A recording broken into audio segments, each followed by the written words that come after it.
যে সমস্ত মায়ের ভক্তরা মায়ের পূজার উপাচার নিয়ে আসছেন, মায়ের বেদিতে পূজার উপাচার আপনার জমা দেওয়ার পর খালি পাত্রটি হাতে পেলেন দয়া করে আপনি বাহির পথ অবলম্বন করুন।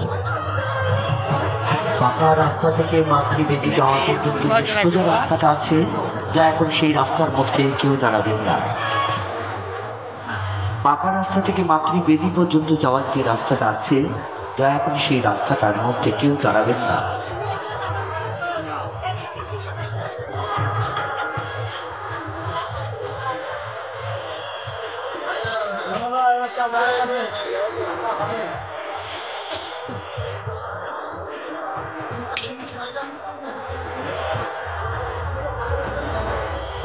জমাদর শ্মশান কালী পূজা কমিটির পক্ষ থেকে